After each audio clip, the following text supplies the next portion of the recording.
Due to many other commitments, progress on the bike this year has been extremely slow. However, I did make a commitment to myself to get it road legal and back on the road by the end of this summer here in the UK. As we left it back in January or February, there were just a few little things required really to get it finished off.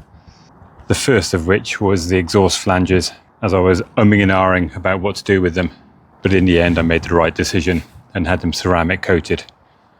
And they look pretty damn good too. The next job was to get the fairing back on the bike after first rewiring the indicators.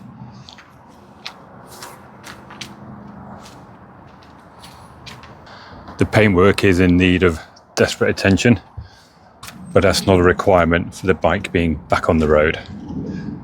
So I'll live with it for now. Next on the list was to get the tank back on the bike. I'd already trial fitted it in one of the previous videos, I think.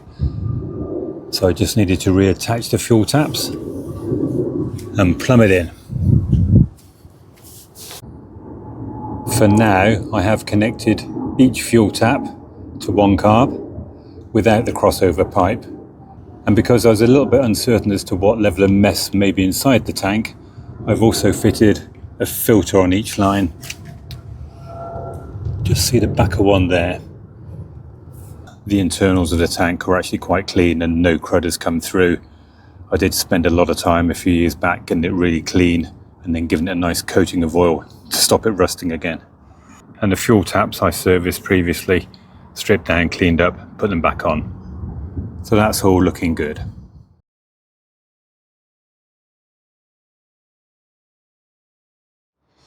In terms of preparation for getting it road legal, that was pretty much it.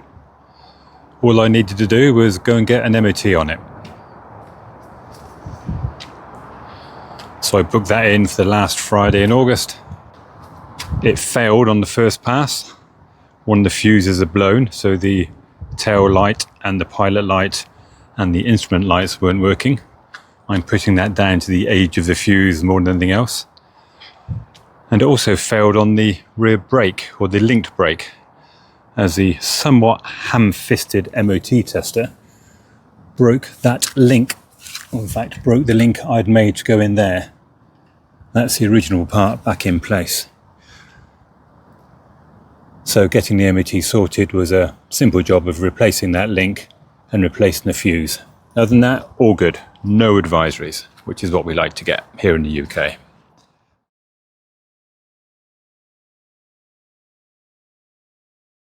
Right, that's enough talking about it. Let's take this thing out for a spin.